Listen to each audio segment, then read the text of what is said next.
A BR-386, também conhecida como rodovia Leonel de Moura Brizola, tem um trecho de 446 quilômetros e tem um papel crucial no desenvolvimento socioeconômico do Rio Grande do Sul. Ela conecta Canoas, na região metropolitana de Porto Alegre, até Iraí, na divisa com outro estado, Santa Catarina. E esta rodovia é uma artéria vital para a mobilidade e transporte aqui na região, pois facilita o escoamento da produção agroindustrial, transportando uma grande parte do PIB do estado. Por aqui circulam milhares de veículos diariamente, ligando o sul com o resto do Brasil. A BR-386 tem um significado importante para todos que aqui em Frederico Westphalen residem. Isso porque o traçado original da rodovia, definido na década de 50, era para ser construída em outra região, o que deixaria Frederico Westphalen distante desta importante rodovia. Venha comigo para entender por que a rodovia se tornou um sonho de asfalto, a história da BR-386.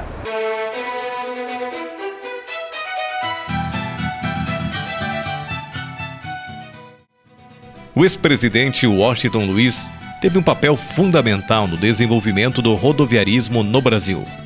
Ele é conhecido por ter dito a célebre frase: governar é povoar, mas não se povoa sem se abrir estradas, e de todas as espécies.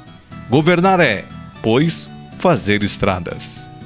No período da sua gestão, entre 1926 a 1930, aconteceram os primeiros e significativos investimentos em rodovias no Brasil. Em 1937, primeiros anos da Era Vargas, criou-se o Departamento Nacional de Estradas e Rodagens DNR, para cuidar apenas das rodovias. A criação do Departamento Autônomo de Estradas e Rodagens do Rio Grande do Sul, DAER, foi criado em agosto do mesmo ano, mas somente em 1946 foram instituídos os aparelhos burocráticos estaduais responsáveis pela ampliação da malha rodoviária. Em 1938, ano da fundação do DAER, as rodovias existentes no Rio Grande do Sul somavam apenas 400 quilômetros, não obedecendo a planos pré-estabelecidos. Com a criação do DAER, foi elaborado um completo plano rodoviário que vem sendo executado, servindo a todas as regiões onde haja agrupamento humano ou reservas econômicas. O auge desta política veio com o governo de Juscelino Kubitschek, nos anos 50 e 60, com a implantação da indústria automobilística, a flexibilidade dos veículos automotores, o aumento da demanda por alimentos e matérias-primas e os subsídios dados ao transporte rodoviário, os quais garantiram que as estruturas burocráticas e marcos regulatórios se transformassem em ações. Leonel Brizola, quando eleito governador do Rio Grande do Sul em 1959, aprovou o plano de pavimentação e construção de estradas do segundo plano de obras. E foi neste documento que se apresentou o projeto conhecido como Estrada da Produção, traçado que incluía a ligação entre a zona produtiva do norte do estado e a capital, Porto Alegre.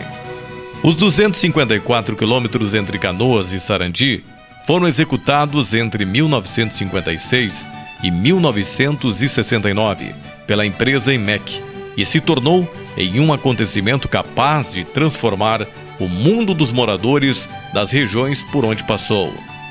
As transformações por ela geradas foram desde a emancipação de diversas cidades até a mudança, em algumas regiões, das atividades produtivas ali desenvolvidas. O governador Hildo Meneghetti, em companhia do engenheiro Elísio Teddy e outros técnicos do DAER, percorreu 146 quilômetros da rodovia Presidente Kennedy. As obras estão sendo realizadas em ritmo acelerado para que a estrada esteja concluída em dezembro de 66.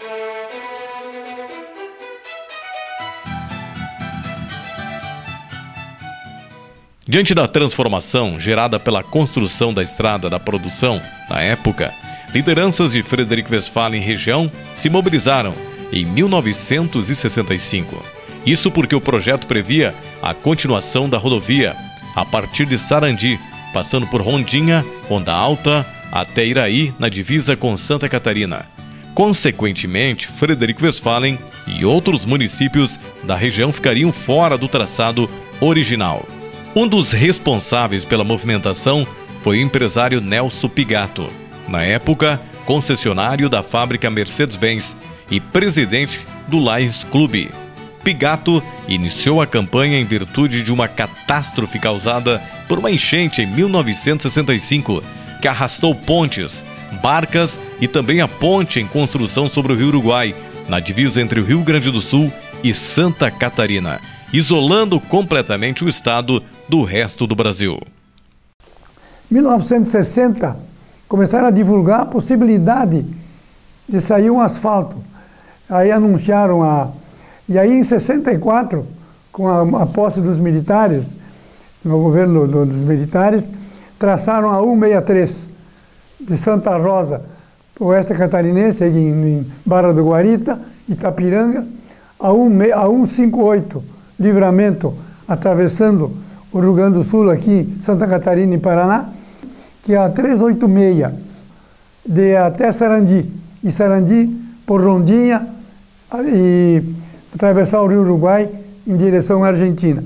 Foi quando, então, as lideranças de Frederico Westphalen sentiram que nós íamos ficar isolados do resto do nosso Rio Grande do Sul.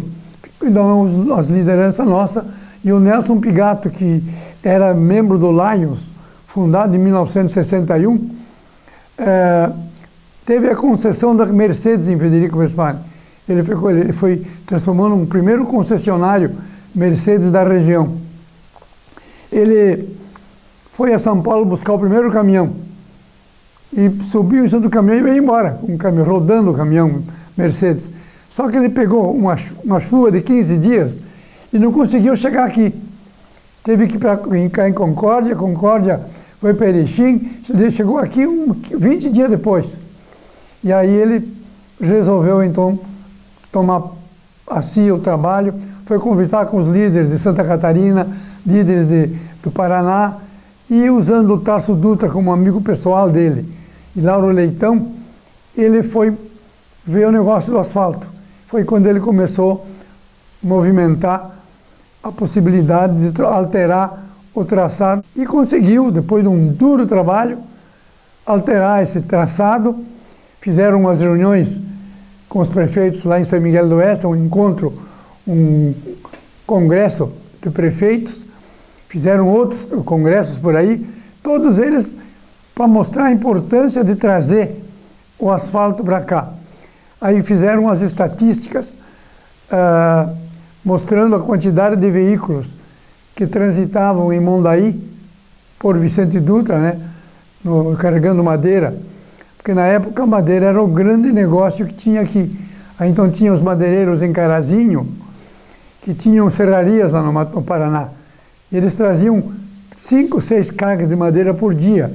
Então tinha estacionado ao longo na beira do Rio Uruguai, lá em Mondaí, dezenas de caminhões. E eles filmaram tudo isso e levaram para o governo do Estado, para o governo federal, um processo com apoio das lideranças para mudar o traçado, e que realmente aconteceu. Então, em 1967, proximidades, mudaram o traçado.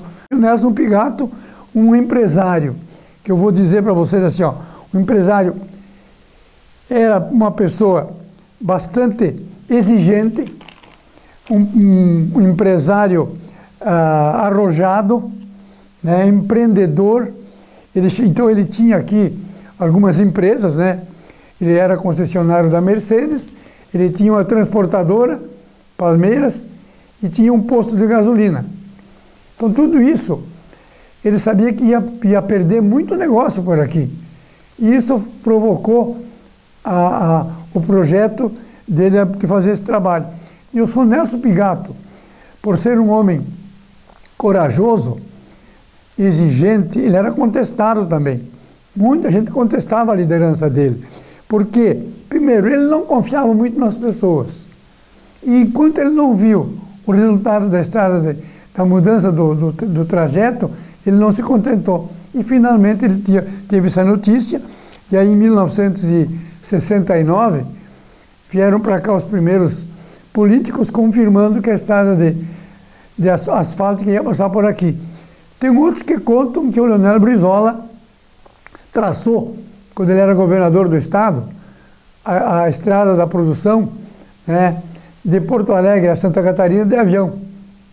Traçou isso aí, fez ele era engenheiro, né, deu os primeiros riscados da estrada, mas que nós temos então, em 1970, a Companhia Construtora de Estradas Brasileiras, a CCBE, né, a Companhia Construtora Brasileira de Estradas, de rodagem. Mais tarde, Servix Engenharia. Instalaram um canteiro de obras em Frederico Westphalen, contou com o apoio do prefeito Nerone Campo, e assim nós estamos vendo acontecer os fatos. E eu, na época, trabalhava no banco. Mas o assunto que me traz aqui é a respeito do asfalto que foi produzido, que foi estabelecido aqui na nossa região. E quando alguém falava em asfalto ou ia para uma cidade maior, aí via os benefícios da estrada asfaltada. E sendo que nós aqui, nós tínhamos que sofrer com barro, principalmente em dia de chuva. E não tinha solução. Em 1964, como todos sabem, aconteceu a Revolução, que os militares tomaram o poder, e nesse meio tempo, os militares escolheram para ser presidente da República, naquela época, o Marechal Humberto de Alencar Castelo Branco. Alguns conhecem pela rodovia que tem o nome aí, Castelo Branco, muitas escolas levam esse nome. E esse homem, ao assumir o governo, percebeu que o país precisava que fosse unido de asfalto, que era uma necessidade não só para nós, mas para todo o país. E eles então planejavam uma linha reta, de norte a sul, de leste a oeste, ligando os pontos principais. Porque se fosse atender todo mundo que desejava asfalto, não tinha condição, aí nunca iriam conseguir o seu objetivo. E quando foi então estabelecido lá pelos engenheiros, pela equipe que cuidava desse setor das rodovias, o senhor Nelson Pigato soube que havia um projeto que ligava, fazendo pegava mais uns municípios, que eu não me lembro qual é que são agora, mas saía de Sarandi e ligava até Iraí, e depois daí ia para Santa Catarina, para Chapecó.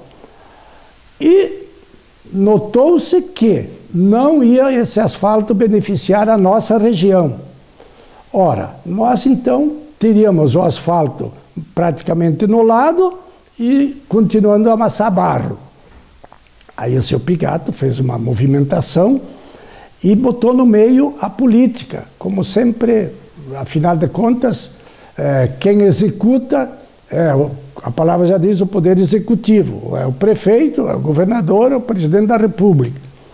E então, ele soube muito bem explorar esse fato e naquela época foram mobilizados, foi pedida a intercessão, foi pedido que essas pessoas interferissem, o Tarso Dutra, que depois era um deputado, por sinal, que tinha muito apoio do Monsenhor Vitor Batistella, depois o governador. Então, na época, nós tínhamos o Tarso Dutra, tínhamos do lado do governo, logicamente, o Amaral de Souza, deputado federal, e o Fernando Gonçalves, deputado estadual. E na presidência, esse homem que se chamava Humberto de Alencar Castelo Branco. Foi conseguido, então, que esse traçado desse um pequeno, saísse do plano inicial, desse uma quebrada, onde então passaria por Frederico Westphalen. E senão, claro que depois, passados anos, Frederico também ia fazer uma ligação, mas na época era uma ligação direta. Meu nome é Urivaldo Pigato, Eu tenho 99 anos, fui prefeito aqui de Iraí por 4 mandatos. E sempre que deu alguma coisa que a gente pudesse fazer, a gente fez sempre o quê? Em benefício da Iraí e da região de Iraí. Fazem 70 anos que eu vim morar aqui. Morava em Frederico, casei em Frederico Westphalen e comecei a minha vida, a minha ligação, caminhando, carregando caminhão com o frigorífico Santo Antônio, levando mercadoria para São Paulo e Rio de Janeiro. Foi o meu começo de vida. Até que nós chegamos cansados dessa vida e procuramos uma estabilidade mais perto da família e menos sacrifício de rodar na estrada, que na época era difícil a estrada. Não, porque aqui tudo era terra de chão. Você ia daqui para Porto Alegre, trancava uma porteira em Soledade e não ia. Tu ia daqui para São Paulo, por exemplo, trancava em Lagoa Vermelha, porque era terra vermelha. Chovia, parava. Chegava no Rio Pelotas, para o outro lado, em Lages, trancava de novo. Então só se viajava mesmo quando não chovia. Se chovesse forte, tinha que parar até a estrada dar condições. Os caminhões não patinarem, não virar. Não tinha asfalto. Não tinha asfalto. Daqui você passava por Sarandi, ia para Carazinho, né? E Soledade, e a Porto Alegre, mas era chão. Estrada de chão em todo lugar. Não se tinha asfalto. Daqui para o Rio de Janeiro só tínhamos asfalto na Baixada Fluminense, no município de Passa Três. Tinha paralelepípedo para chegar ao Rio de Janeiro. Não tinha asfalto em parte nenhuma. Isso foi muito obrigado, né? Todo mundo queria um pedacinho de coisa boa aí, e a gente também não podia ficar de fora. Também estamos na briga e os caminhoneiros faziam pressão também. E aí o negócio foi surgindo e a pressão foi aceitando. E o senador Tarso Dutra era o nosso pai político aqui da região, ajudou muito. E o cunhado dele, o cunhado do Tarso, era ministro. Naquela época, foi quem deu a mão muito grande para nós. Aterrizou em Cruz Alta, e de Cruz Alta ele veio aqui com o ministro, mas através do Tarso e o ministro pousaram aqui em Iraí, foram fazer uma visita lá na prefeitura e se comprometeram que a partir daquela data em diante trabalhariam a 4 passos. Era eu prefeito naquela época. E o Tarso me ligou de Cruz Alta que ia passar aqui para ir a Chapecó e que o ministro queria conversar comigo. 64 era o Reis, o João Muniz Reis. Depois saiu o Muniz Reis e entrou a Lisolei Martelletti. E ali todo mundo, aí se juntamos, sim. Aí se juntamos e fomos.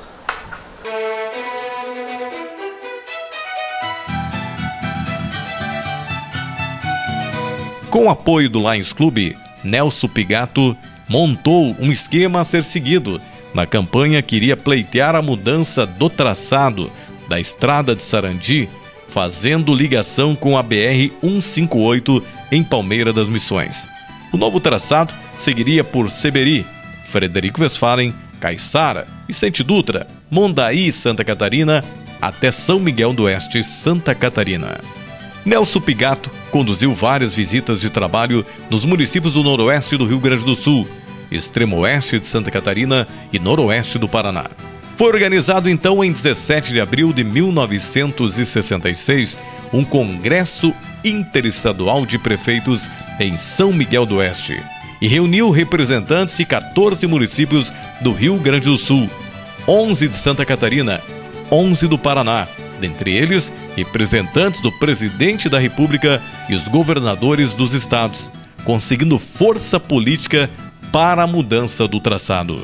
Um documento foi redigido na época, com o apoio dos 36 municípios, encaminhado ao presidente da República e aos deputados e senadores dos 3 estados, sendo aprovada a mudança do traçado e viabilizado o estudo para atender a nova demanda da região. As pessoas começaram a ver Frederico Westphalen como uma cidade, porque o benefício veio para Boa Vista das Missões, que hoje é município, na época era a Vila Horácio, Seberi, Frederico, Iraí, todos foram beneficiados com essa estrada de rodagem.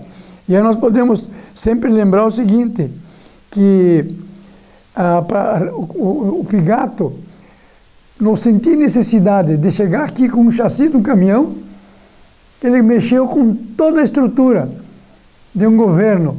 E como ele era uma pessoa muito insistente, ele conseguiu transformar aquele sonho dele numa realidade, e que em 1975 foi finalmente inaugurado esse asfalto, né?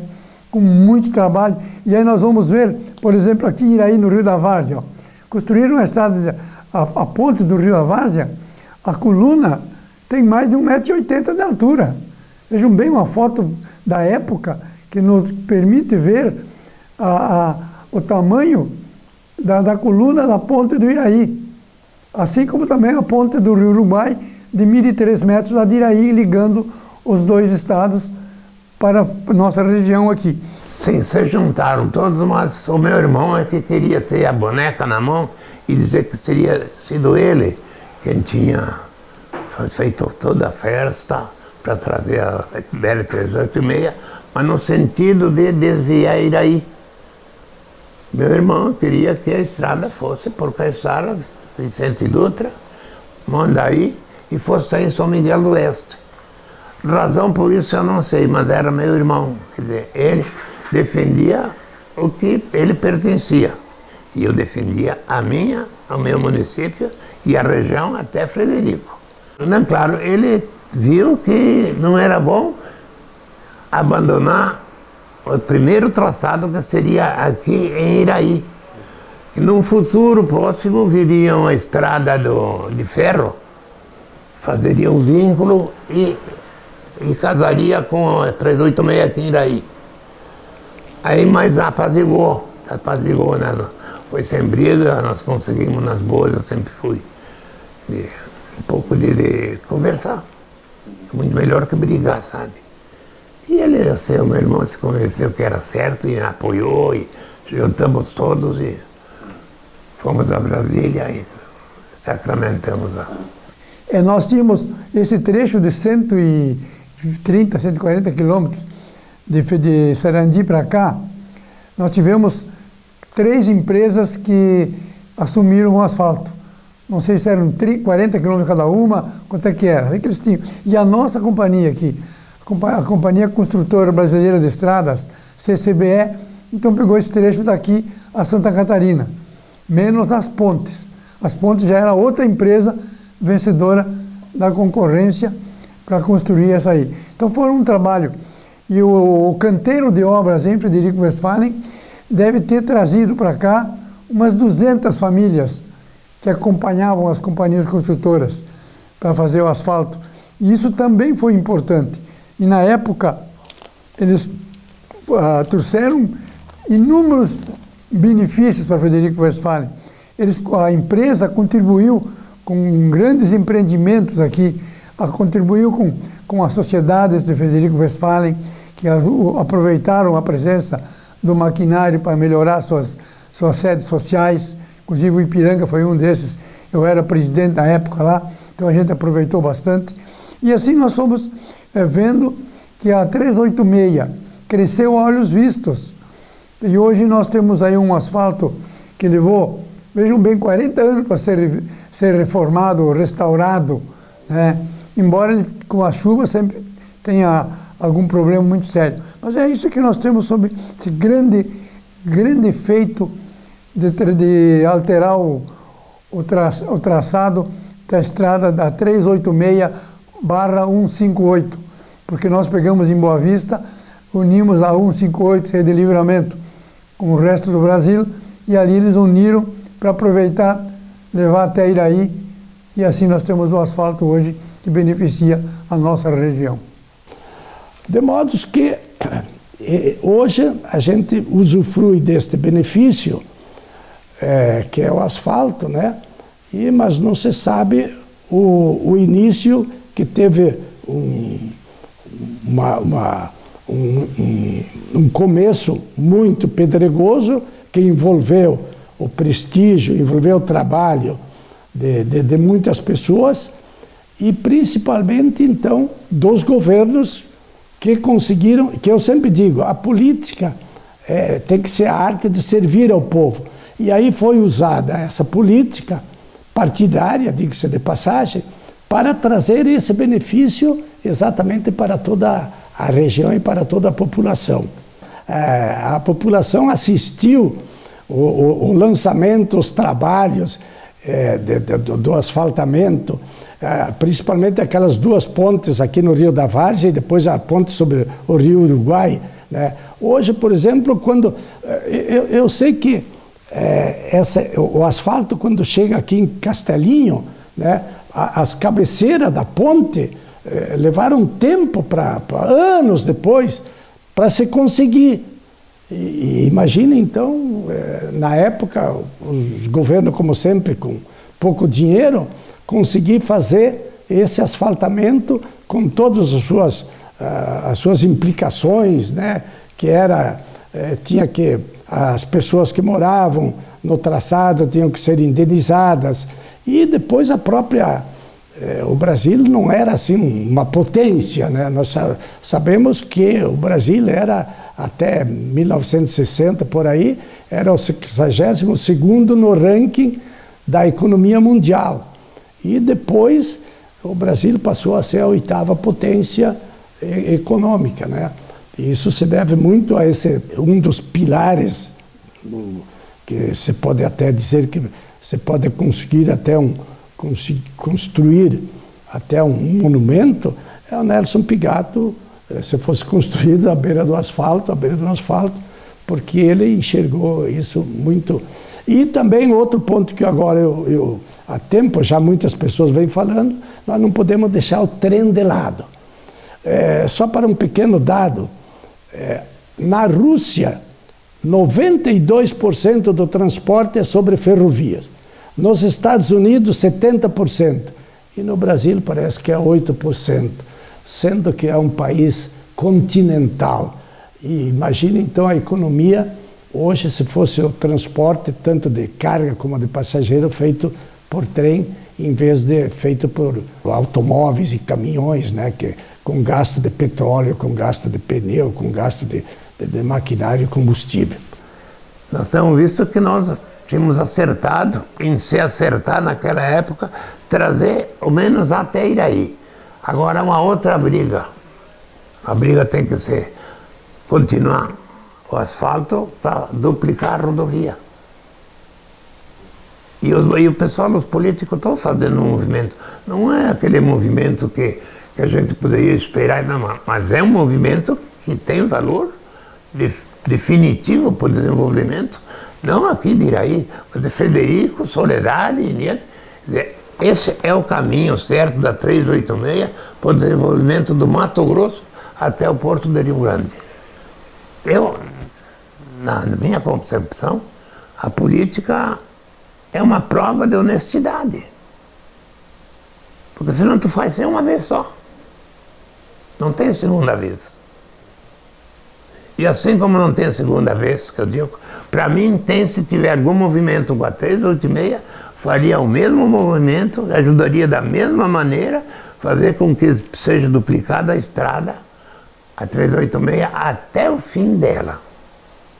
Se tiver alguém metido em política, quer dizer, nós vamos trabalhar para duplicar isso aqui e precisarem de mim, dentro das minhas possibilidades, de um limite da minha saúde, eu continuarei trabalhando. Eu sou um apaixonado pelo Iraí e pela 386. É isso que eu sou. A mobilização em torno do novo traçado para a BR-386-158 foi um marco importante na história da nossa região. Foi um processo que envolveu a participação de muitos autores, incluindo políticos, empresários e a comunidade local e regional. Juntos, eles superaram inúmeros desafios para tornar esse projeto uma realidade. O novo traçado não só melhorou a infraestrutura de transporte, mas também abriu novas oportunidades para o desenvolvimento econômico. Ele facilitou o escoamento da produção local, atraiu novos investimentos e estimulou o crescimento do turismo. A conquista do novo traçado é sentida até hoje. A região se desenvolveu de maneira significativa graças ao esforço desses visionários. Eles entenderam a importância da infraestrutura rodoviária para o desenvolvimento regional e trabalharam incansavelmente para tornar esse sonho uma realidade. Hoje, a rodovia que corta Frederico Westphalen é um símbolo do nosso progresso e um testemunho do poder da cooperação e da visão de longo prazo.